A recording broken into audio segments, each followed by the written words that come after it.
오늘 하나님께서 우리에게 주시는 말씀은 로마서입니다.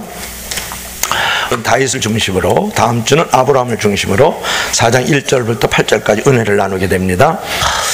안희정 충남도지사가 이제 성폭행 의혹에 휩싸였습니다. 저와 여러분 너무 잘 알죠? 이제 자기 대권 주자로서 아주 강력한 사람이었고 인권 운동을 아주 주창하던 사람이어서 더욱더 우리에게 충격을 주고 도전을 주고 있죠. 미투 운동이 벌어진 이후에도 자신의 비서를 성폭행했다는 그런 주장이 나왔습니다. 김지은 씨에 따르면 성폭행은 지난해 7월 러시아 출장 때 이후 지난해 9월 스위스 출장 등 대부분 수행 일정 이후에 이루어졌다. 뉴스에 직접 출연한 김지은 비서는 손석희 앵커와의 인터뷰에서 안희정 지사는 수행 비서는 자신의 의견이나 생각을 말하지 말라, 달지 말라. 넌 나를 투명하게 비춰주는 거울이다. 그림자 같은 존재가 되라. 이렇게 말을 했다면서 수행비서로서 안희정 지사의 지시나 행동을 거부할 수 없었다. 이렇게 말을 했습니다. 심지어는 안희정 지사는 항상 미안하다. 내가 부족하다. 다 잊어버려라. 스위스 아름다운 풍경을 보면서 나의 모든 일들을 잊어버리고 그것만 기억하라. 그렇게 말했다고 주장을 했어요. 자, 여러분, 권력이라는 것은, 힘이라는 것은 섬기도록 주어진 것이지 권력을 이용해서, 그 힘을 이용해서 폭력을 행사하라고 준 것이 아니라는 것이에요. 오늘 본문에도 보면 미투 운동의 사건이 대상이 될 수 있던 한 인물이 나오는데 그 한 사람을 생각하면서 오늘 은혜를 나누려고 합니다. 누굽니까? 다윗이죠. 우리가 행함으로가 아니라 믿음으로 의롭다함을 얻을 수 있었던 케이스를 예증하기 위해서 오늘 바울 사도가 오늘 본문을 통해서 다윗의 경우를 들고 있다, 그런 말이에요. 여러분, 이스라엘은 큰 두 개의 봉우리가 있는데 하나는 아브라함이라는 봉우리예요. 또 하나는 다윗이라는 봉우리입니다. 그래서 신약의 마태복음 1장 1절에서 마태복음 1장 1절을 보면 아브라함과 다윗의 자손 예수 그리스도의 세계라, 그러면서 아브라함과 다윗을 얘기하는 것을 볼 수 있어요. 이스라엘에서는 가장 큰 봉우리 둘이죠. 여러분, 이 가운데서 오늘은 다음 주는 아브라함, 오늘은 다윗을 생각하고 싶은데요. 여러분, 다윗은 누구입니까? 다윗은 이스라엘 민족을 상징하는 다윗의 별로 되어 있지 않습니까? 그는 이스라엘 백성의 어진 목자였죠. 그 백성을 푸른 초장 잔잔한 물가로 인도할 수 있었던 이 다윗은 그는 또한 위대한 대통령이었다. 그는 또 위대한 음악가였습니다. 그의 노래와 악기를 켜면은 귀신들이 쫓겨났고 정신병자가 온전해지는 역사들도 일어났죠. 그 민족에게 그 노래와 그 시를 통해서 참된 위로를 가져다 주었어요. 그는 위대한 시인이었거든요. 그의 백성들은 그의 시를 읽으면서 이 고난의 역사와 이 어둠의 터널을 승리하며 지날 수 있었던 것은 그의 아주 은혜스러운 시 때문에도 그랬습니다. 지금도 우리의 가슴을 뛰게 하고 있고 우리의 상처를 치유하고 우리에게 놀라운 꿈과 환상을 주는 수많은 시편의 대부분은 누가 졌습니까? 다윗이 졌다는 거예요. 다윗이. 그러나 그에게도 엄청난 죄와 실수가 있었다는 사실을 아십니까? 무엇이었을까요? 자기 부하 가운데 우리아라는 장군이 있었어요. 신복 중에 신복이고 충복 중에 충복이에요. 그의 아내를 탐내가지고 왕궁으로 불려가지고 그를 자기 힘으로, 자기 권력으로, 요즘으로 말하면 성폭행했다, 그런 말이에요. 간통을 했다. 이게 어떻게 된 이야기입니까? 그런 거죠. 지금으로부터 한 2900년 전에 다윗은 왕의 보좌에 있었고 군사들은 다 전쟁터에 나가 있었어요. 민심은 흉흉하고 불안한데 다윗은 낮잠을 자면서 기지개를 펴면서 저녁에 왕궁을 이렇게 거닐고 있었던 중에 아리따운 여인이 이제 목욕을 딱 하고 있는 거예요. 그 이름 우리아의 장군의 아내 바세바. 목욕하는 장면을 보고 자기 침실로 그를 이제 불러들여가지고 요즘 말로 하면 성폭행을 했습니다. 구약에서 가장 큰 섹스 스캔들이 뭐냐? 다윗 왕과 이 바세바의 섹스 스캔들이죠. 하나님께서 사무엘하 11장에 보면 12장에 보면 그 일이 여호와의 보시기에 악했더라, 그렇게 말씀을 하고 있는 거. 얼마나 하나님 앞에서 악한 왕이었을까요? 중요한 것은 이것이 다윗 왕의 문제만이냐, 그런 거야. 이것이 다윗 왕의만의 문제냐? 누구나 자기 중심적 가치관을 가지고 있어요. 요새 내로남불이라는 사자성어가 유명하죠. 내가 하면 로맨스고 너미 하면 불륜이다 그런 말이에요. 내가 침묵하면 생각이 깊은 거고 남들이 침묵하면 생각이 없는 거. 그죠? 내가 실직하면 어쩔 수 없는 경제 상황이고 너가 실직하면 능력 부족이고 내가 비 오는 날 착 이렇게 강변을 착 거닐면 매우 낭만적이고 너가 비 오는 날 그러면 청승 맞고 남이 가는 해외여행은 아주 맞지 외화낭비고 내가 해외여행 가면 거룩한 투자고 이게 내로남불이잖아요. 우리는 자기 자신이 한 일에 대해서는 어떠한 상황에서 어떤 결과를 내더라도 다 핑계를 찾고 합리화를 시킨단 말이에요. 그러나 남이 한 일에 대해서는 가혹할 정도로 모질고 판단하고 정죄하고 분노합니다. 죽입니다. 짓밟습니다. 이것이 우리 오늘날의 상황이에요. 오늘날의 사건이라고. 나는 안 그럴까요? 당신도 그러고 있죠. 저 여러분은 혹시 다윗왕을 정죄하고 판단하고 있지 않습니까? 죽일 놈 같으니라고. 요즘 말로 김기덕 감독, 이윤택 연출가, 고은신, 조재현이, 안택근 법조인, 학교내 교수들, 의사들, 여러분 정치인, 법조계, 연예계, 교육계, 종교계를 총망내가지고 그들의 행동에 대해서 참담함과 비통함을 넘어가가지고 이 사회가 이 지경이었나 하는 그런 것에서 멘붕의 상탈이 오잖아요. 혹시 이 한 인간이 깨어진 성적 타락이 그의 전생에 걸쳐서 만들어졌던 어떤 작품성이나 예술성을 함께 매몰시켜야만 되는가에 대해서 여러분 한 번쯤 기도하고 생각해 볼 필요 있지 않아요? 그 사람의 한 단면인 깨어진 그 부분만을 다룰 수는 없었을까? 성적인 문제면 성의 부분에서, 도박을 하면 도박의 문제에서, 또 알코올 중독자면 그 중독의 부분만을 가지고 그 부분만을 그 사람이 가지고 있는 깨어진 그 한 분만을 가지고 다루면 어떤 상황들이 벌어질 것인가 하는 거예요. 그것 때문에 그 사람의 모든 작품성, 예술성을 그 윤리 한 조각의 깨어진 부분을 가지고 그를 함몰시켜야 되겠는가? 어떻게 생각하십니까? 우리 하나님은 또 어떻게 그 상황을 보고 계실까요? 여러분, 죄인도 인격을 가지고 있는 거예요. 죄인들도 가족이 있다니까요. 죄인도 인권이 있는 거예요. 그렇지 않습니까? 그렇게 수치와 모멸을 주고 창피를 주고 망신 주기를 해서 도저히 압력 때문에 견딜 수 없어서 내가 사라져야 되겠다 해서 사라지게 만들면 되겠느냐는 걸 묻고 있는 거죠. 여러분들 거기에 동조하고 있지 않습니까? 그렇게 손찌검하고 그렇게 정죄하고 그렇게 판단하고 있지 않느냐라고 묻는 것이죠. 그럼 제가 이제 가해자의 편이 될 거 있을까요? 그렇지도 않죠. 그 사람들에게도 인권이 있고 인격이 있는데 딸도 있고 아빠도 있고 부모들도 다 있어요. 그런 사람들이 그냥 온라인상에서 그냥 SNS상에서 다 유튜브를 통해서 퍼지고 있을 때 그거 압력이 얼마나 컸겠느냐 그런 부분이죠.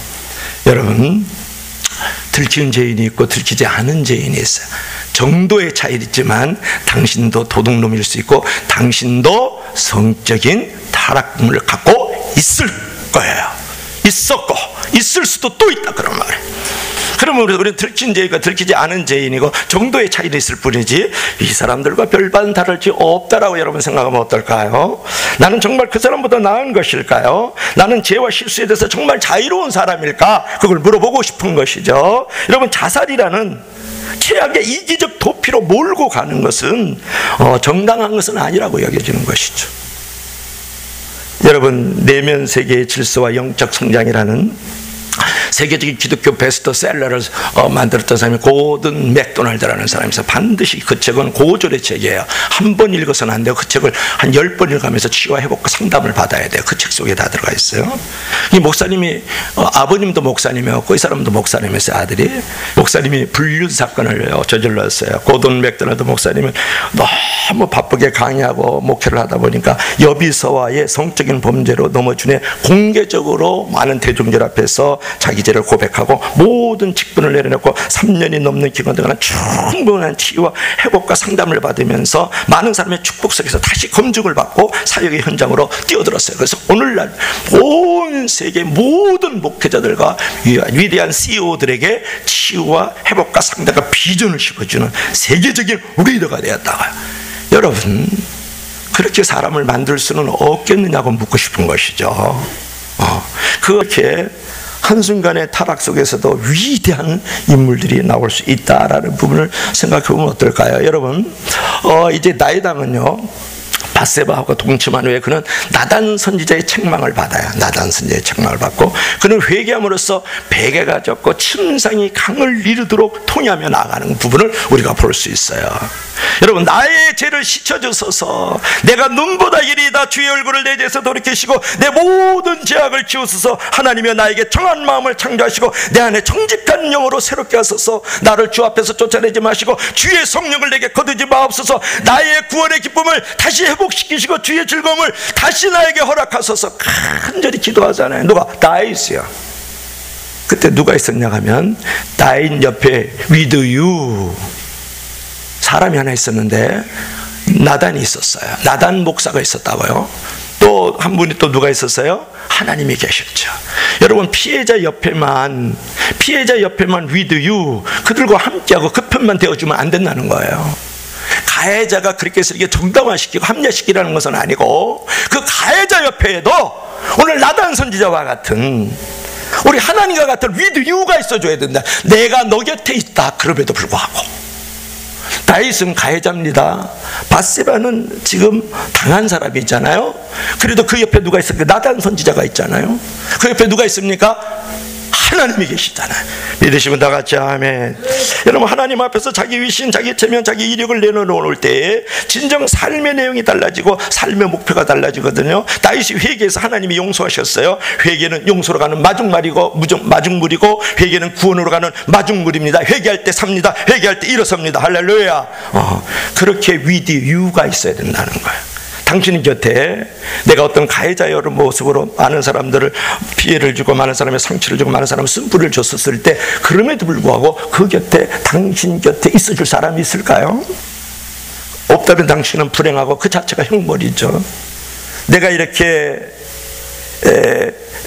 쓴뿌리를 주고 상처를 주고 많은 어떤 고통을 심어줬음에도 불구하고 당신 곁에 with you 하나님이 계십니까? 하나님이 없다 그러면 그 자체가 저주고 형벌인 것이에요. 여러분, 피해자에게도 with you가 있어야 되지만 가해자에게도 with you가 있어야 되는 줄로 믿으시길 바랍니다. 그런 하나님, 그런 사람이 당신 곁에 없다면 만들어야 되는 것이죠. 여러분, 회개할 때 우리는 살게 되고 일어서게 되는 거죠. 회개하는 자에게는 하나님의 위로가 있습니다. 반드시 죄는 열매를 맺는다는 사실은 여러분 잊어서는 안 돼요. 죄는 용서를 받지만 다윗이 자신이 지은 죄로 말미암아 그 열매를 이제 경험하게 되는 것이죠. 나쁜 짓을 했으니까 나쁜 열매를 얻어야 되겠죠. 죄의 열매로 낳은 아이는 바로 죽어요. 일주일 만에. 그리고 근친상간이 그 집에 끊어지지가 않고 반역으로 피가 끊어지지 않아요. 암논이 죽고 압살롬이 죽고 아도니아가 죽어나가요. 다 자기 자식들인데 말이죠.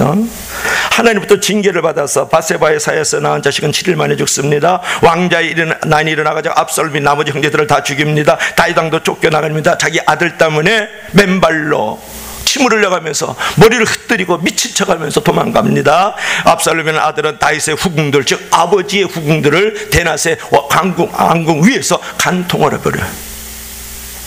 죄는 용서받지만 죄에 대한 책임을 묻는 하나님을 우리가 생각해 볼 필요가 있죠. 그러므로 우리가 죄를 짓지 않도록 여러분 기도해야 됩니다. 설령 죄를 지었다 할지라도 회개할 때 살게 되면서 하나님의 위로가 있다는 사실도 기억하시길 바랍니다. 우리는 죄로 인해서 결코 망하지 않아요. 죄가 우리를 결코 무너뜨릴 수가 없어요. 왜 그럴까요? 왜 죄가 우리를 망하거나 우리를 무너뜨릴 수 없습니까? 하나님이 죄를 처리해 주시기 때문인 줄 믿으시길 바랍니다. 오늘 본문 5절을 한번 읽어봅시다. 5절. 오늘 본문 우리 5절을 한번 읽어보도록 하겠습니다. 다 같이 오늘 5절을 한번 읽습니다. 로마서 4장 5절. 우리 다 같이 시작. 이 일을 아니하실지라도 경건하지 아니한 자를 의롭다 하시는 이를 믿는 자에게 그의 믿음을 의로 여기시나니. 아멘. 여러분, 일하지 아니하더라도 싹쓸 주고요, 경건하지 아니하는 자를 의롭다고 말씀하신다는 거예요. 누가? 하나님께서. 여러분, 다윗이 하나님 앞에서 의롭다함을 없는 것은 너무나도 당연해서일까요? 그 행위가 온전해서 그럴까요? 여러분, 다윗은 매우 존경받는 사람이었습니다. 그 행위와 그 업적을 가지고는 그럼에도 불구하고 하나님 앞에 설 수 없었다 그런 말이에요. 그는 하나님 앞에서 어떤 사람이었어요? 존경받는 지도자라 그랬죠. 대통령이라 그랬죠. 한 나라의 국부고 역사 위에서 그 민족을 구출한 구국의 영웅이에요. 그죠? 골리앗 때려 눕히면서 말이죠. 또 이제 나라를 통일시킨 이제 국가를 만들었던 사람이랍니다. 그럼에도 불구하고 사도 바울은 하나님 앞에서 이 다윗이 불법한 사람이었고 죄인이었다고 말하는 거예요. 근데 본문 6절을 보십시오. 자, 본문 6절 우리 다 같이 한번 읽어보겠습니다. 시작. 일한 것이 없이 하나님께 의로 여기심을 받는 사람의 복에 대해서 다윗이 말한 바, 이렇게 말씀을 하고 있죠. 여러분, 일한 것이 없는데 의로 여기심을 받는 사람의 행복에 대해서 다윗이 말한 바, 그 불법을 사하심을 받고 그 죄를 가리우심을 받는 자가 복이 있고 주께서 그 죄를 인정치 아니할 사람은 복이 있도다. 그렇게 이제 말씀하고 있는 것을 7절 8절에서 볼 수가 있어요. 여러분, 이런 거예요. 내가 죄를 지었음에도 불구하고 죄를 사하여 주시고 죄를 가리워 주셔가지고 내가 참 자유와 평안과 이렇게 기쁨을 누릴 수 있는 자로 만들어 주셨다는 말씀이에요. 누가? 하나님께서. 여러분, 다윗의 생애 가운데에서요, 그가 가장 행복했던 순간은 어느 때라고 생각합니까? 여러분, 다윗의 생애를 좀 아십니까? 그가 자기 민족을 위협하던 골리앗, 3m 되는 골리앗을 말이죠, 골 때리게 만들어가지고 죽이잖아요. 그래서 자기 민족을 극적으로 구출했을 때 다윗이 행복했을까요? 또 있어요. 유다하고 이스라엘하고 남북이 갈라져 있었어요. 우리나라처럼 그 당시에는. 근데 다윗이 한 민족으로 그거를 통일해 가지고 국민들에 의해서 이제 대통령으로 추대를 받았을 때 그때 행복했을까요? 그러나 오늘 본문을 보니까 다윗은 가장 행복했던 순간이 아니라고 말하고 있는 거예요. 오히려 우리가 다윗의 행복을 이해하기 위해서 다윗의 불행을 이해를 해야 되는데, 다윗은 내면적으로 아주 불행한 사람이었어요. 외면적으로는 왕이요, 지도자요, 음악가요, 시인이요, 추앙을 받는 사람이요, 골리앗을 때려 눕혔던, 그래서 나라를 그들었던 구국의 영웅이요, 남북에 갈라져 있는 것을 통일시킨 위대한 왕이었음에도 불구하고 내면적으로는 불행했던 사람이라고 고백을 하고 있는 거예요. 왜냐? 조금 전에 말씀했지만 자기 부하의 아내를 간음을 했습니다. 그리고 그 자기 총복을 전쟁터로 내보내서 살인 교사를 했어요. 살인을 했고 그는 지금으로 보면 간음을 했단 말이에요. 우리아의 아내를 자기 아내로 빼앗았던 그 사건으로 인해서 다윗은 더욱더 불행해지는 것이에요. 자기의 주어진 어떤 권력과 자리를 이용해 가지고 자기가 책임지지 않아도 좋을 정도로 그 사건을 완벽하게 처리를 했어요. 살인 교사를 해서 살인을 시켜버리고 그 간음을 행한 밧세바의 문제도 완벽하게 처리를 했지만, 완전 범죄의 성공이었지만 자기가 알고 누가 합니까? 하나님이 아는 것이죠. 그러나 다윗은 이제 이 사실을 이제 깨닫고 나서는 밤잠을 이루지 못해요. 마음의 평화가 없어졌고 노래를 잊어버렸고 괴롭고 고통스러운 날이 계속됩니다. 그때 다윗의 심정을 가장 잘 대표할 수 있는 고백이 시편 32편에 나와 있는데 한번 읽어볼까요? 이것이 다윗의 내면의 불안과 두려움과 내면의 압력이었다고요. 한번 읽어봐요. 시작. 내가 입을 열지 아니할 때에 종일 신음함으로 내 뼈가 새하였도다. 주의 손이 나를 누르시오니 내 진이 빠져서 여름 가음에 마른같이 되었도다. 아멘. 여기서 보면은 내가 토솔지 아니할 때를 갖다가 내가 입을 열지 아니할 때. 근데 구약 성경에 보면 옛날 성경이 더 의뢰스러워요. 내가 토솔지 아니할 때, 즉 숨겨졌던 사실을 밝히 드러내지 아니할 때, 그렇게 나와요. 여기서 내가 입을 열지 아니할 때, 이게 너무 단순한 기절이에요. 토솔이라는 말이 더 좋아요. 다시 한번, 숨겼던 사실을 밝히 드러내지 아니할 때에 어떤 일이 벌어집니까? 신음하는 인생이 된다는 거예요. 뼈가 무너질 정도로 육체의 질병이 찾아오고요, 하나님의 손이 나를 누르시는 것 같아서 마름과 같이 되었다. 내 마음이 아주 마른 땅과 같이 되었다는 거예요. 자기 마음속에 경험했었던 이런 죄책에 대한 적나라한 고백이잖아요. 살인교사를 해갔을 뿐만 아니라 또 무엇을 했습니까? 밧세바를 성폭행했다, 그런 말이에요. 그래서 이 고백을 통해서 그를 견딜 수 없는 마음속의 안타까움과 갈등과 영혼의 항폐함과 육체적인 제약도 함께 있었음을 여기서 우리가 짐작할 수 있는 거죠. 그럴 때 어느 날 친구가 하나 찾아오는데 선지자 나단이잖아요. 위드위예요. 피해자도 찾아가 줘야 되지만 나단이 찾아가 있어요. 이 친구 선지자 나단은 다윗에게 와서 지금 고독해하고 고통스러워하고 불안하고 네가 지금 죽을 지경이지, 그 불행의 어린이 어디 있는지 아냐? 그 불안의 원인이 어디 있는지 알아? 네가 하나님과 사람 앞에 죄를 지었기 때문에 그래. 회개해. 이렇게 나오는 거야. 그래서 자기 죄를 이제 자복하는 거야. 누가? 다윗이 말해서. 그럴 때 하나님부터 음성을 듣잖아요. 내가 너를 용서한다. 하나님의 조건 없는 용서를 확인하기 시작하면서부터 다윗은 자기 생애에 처음으로 행복을 고백하는 거예요. 그것이 바로 6절, 7절, 8절 말씀이에요. 허물이 사함을 받고 그 죄의 가림을 받는 자는 복이 있도다. 이렇게 5절에 말씀한 거죠. 내가 이르기를 내 허물을 여호와께 잡아가리라 하고 내 죄를 아뢰고 내 죄악을 숨기지 아니했더니 곧 주께서 내 죄의 악을 사하였나이다. 아멘. 그렇게 말씀하고 있는 거죠. 여러분, 여기서 우리가 생각이 될 것이 있어요. 내가 어떤 죄를 저질렀었을 때에 그 죄로 말미암아서 나의 내면의 질서가 깨어지기 시작하면서 불안해지고 불행해지기 시작을 해요. 그러면서 다윗이 고백했던 것처럼 내가 뼈가 새와해지는 것 같고 하나님의 손이 나를 누르는 것 같아서 내 심령이 황폐하고 또 육체적인 어떤 쇠약함을 경험하거든요. 그럴 때에 가장 중요한 것은 뭐냐면 사람이 있어줘야 돼.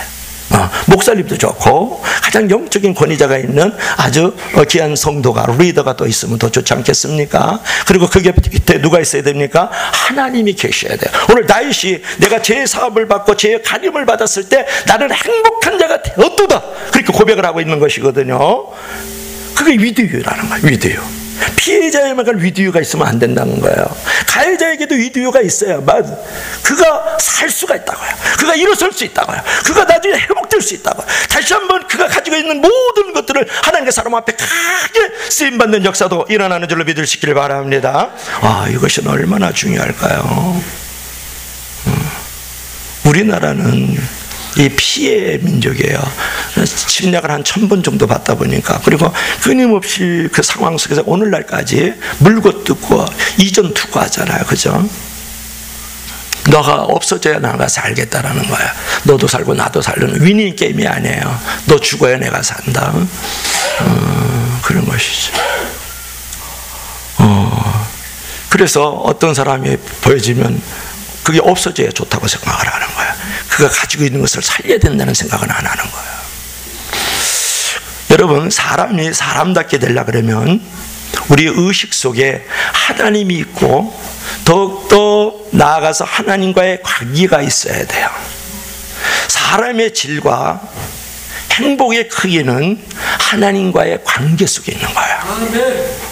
이게 매우 중요한 것이에요. 여러분, 사람의 질과 사람의 행복의 크기는 어디 있느냐? 이웃과의 관계도 있지만 하나님과의 관계성이 더 소중한 것을 알아야 돼요. 오늘날의 문제는 뭐냐면 내가 하나님을 믿고 있지만 하나님이 없는 것처럼 살아가기 때문에 여러분의 삶의 질이 추악하고 무너져 있다는 거고, 행복이 없고 불행과 어둠만이 나에게 가득하다는 거예요. 오늘 다윗에게는 사람과의 관계가 있었어요. 누구? 나의 친구 나단이 있었단 말이에요. 그가 와서 위로해 주는 거예요. 그리고 다윗 옆에는 누가 있습니까? 하나님과의 관계가 있었다고요. 그럼 불행한 가운데 있었어요. 불안한 가운데 있어요. 아무도 모른다 그러더라도 그때 왕조 시대는요, 모든 사람과 모든 재물과 모든 땅은 다 왕 거예요. 김정은이보다 더 많은 권력과 힘을 가지고 있기 때문에 그건 아무것도 아닐 수가 있다고요. 그럼에도 불구하고 그는 사람과 하나님 앞에서 올바른 관계를 갖고 있다 보니까 내가 불안하고 불행해진 불안한 삶 속에 살아가는 거야. 이렇게 죄를 저질렀으니까 살인 교사였죠. 바세바의 남편을 전쟁터에 보내서 없애버려가지고 내가 나중에 후환이 들여오니까 없애버렸거든요.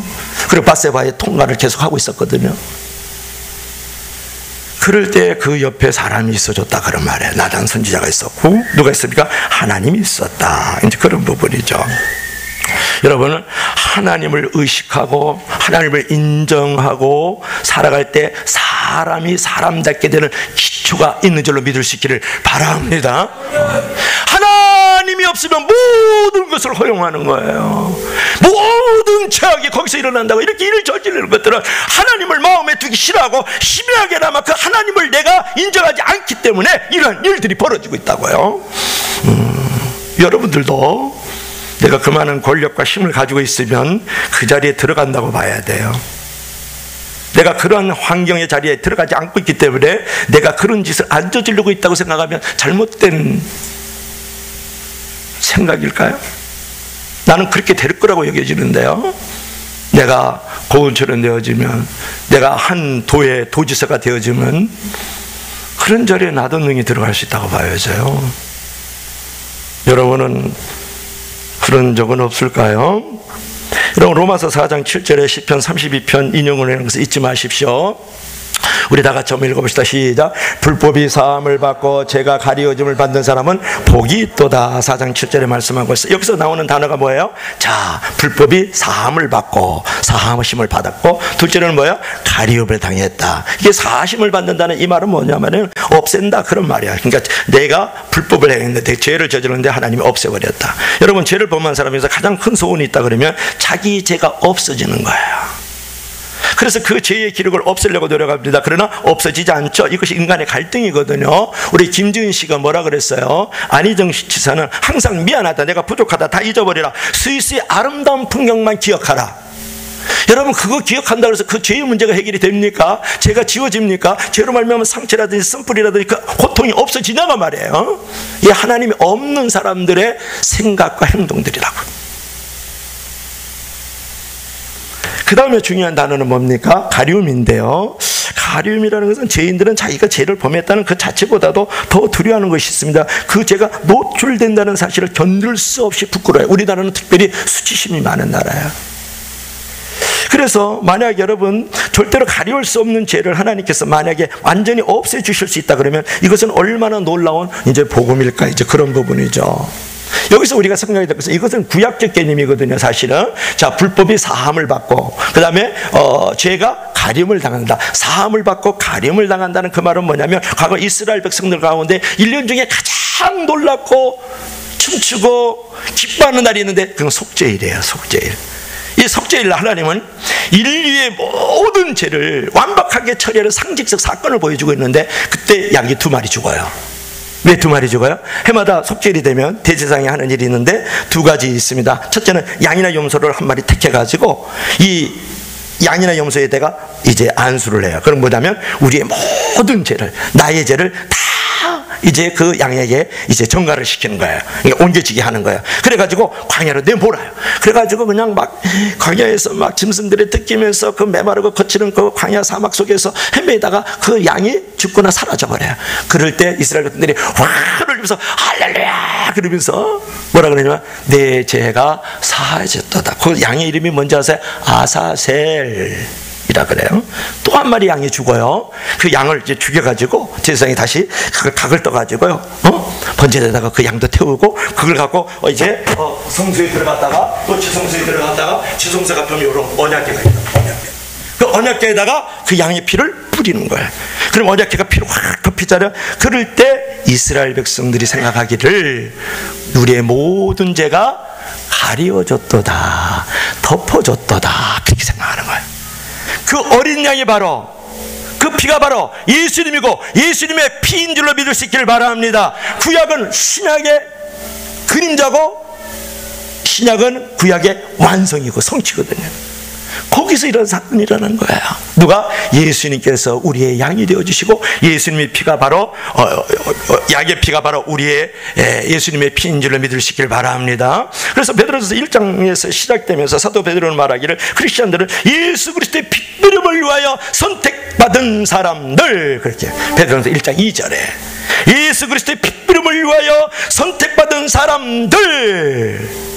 그래서 우리는 예수 그리스도의 그 피로 말미암아서, 그 예수님 당신으로 말미암아서 우리의 모든 죄가 사함받고 우리의 모든 죄가 가리워진 것을 믿는 것이 진짜 믿음인 줄로 믿을 수 있길 바랍니다. 병을 고치고 귀신을 쫓아내고 안전병 일으켜 세우고 돈을 벌고 교회가 빌딩이 올라가고 또 뭐 여러 가지 많은 어떤 지경이 나이가 넓어지는 그것을 믿는 게 믿음이 아니고, 이 믿음을 잊어버리면 여러분 가짜 믿음인 거예요. 종교 사기극에 걸려 있다고요. 무엇을 믿어야 된다고요? 오늘 사도 바울이 우리에게 얘기하고 있는 것은 뭐냐면, 너희들의 모든 죄가 사함을 받고 너희 모든 죄가 가리움을 당하리라. 다윗이 그래서 행복해지지 않았느냐? 너희도 그것을 믿어서 제사함 받고 의로움을 입어라. 할렐루야. 이것을 믿어야 진짜 믿는 것. 아멘, 아멘. 큰 소리로 아멘 한번 합시다. 아멘. 이걸 믿으러 교회를 와야 돼요. 아멘. 여러분, 십자가의 피로 특별히 얻은 백성들에게 보시는 것은 예수님의 피만 보는 거예요. 여기 우리의 죄가 완전히 가려지는 하나님의 완전한 처방을 믿으시기를 바랍니다. 우리들의 죄가 그분 안에서 완전히 해결된 놀라운 하나님의 처방을 믿을 수 있기를 바랍니다. 우리는 이것이 믿음의 정의라고요. 이것을 믿어야 돼요. 그래서 me too. 이제 be first. 이제는 어떻게 됩니까? 우리가 이제 행해야 될 일은 무엇이에요? 나의 모든 죄를 지시고 십자가에 달려 죽으신 그렇지 예수 그리스도를 믿는 me first. 그것을 내가 먼저 처음으로 믿어줘야 된다고요. 보라, 세상 죄를 지고 가는 어린 양이로다. 세례 요한이 그 예수 그리스도를 이제 등장하시는 그 모습을 보고 그 말씀을 하신 거예요.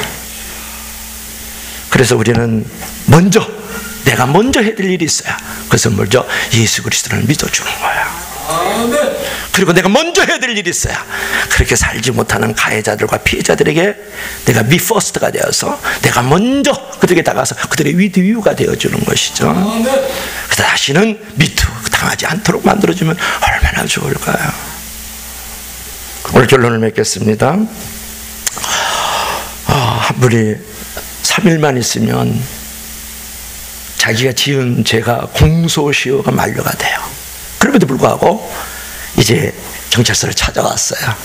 내가 이렇게 죄를 저질렀습니다. 아니 3일만 지나면 이 죄는 공소시효가 만료돼서 당신은 죄 없는 자로 되어지는데 왜 찾아왔습니까? 불안했어요. 불행했어요. 죄가 나를 누르고 삶의 맛을 잊어버렸어요. 그래서 나는 3일 남았지만 그럼에도 불구하고 나와서 차수를 합니다. 그래요. 그러고 나서 그 사람은 자유를 얻었어요. 평안을 얻었어요. 기쁨을 얻었어요. 여러분 그런 거예요. 이제는 예수님과 예수 그리스도의 피로 말미암아서 우리가 제사함을 받고 하나님 앞에 의롭다함을 칭함을 받아서 다윗의 행복이 우리 행복이 되고 다윗의 체험이 우리의 체험이 되길 주 이름으로 축원합니다. 축원합니다. 축원합니다.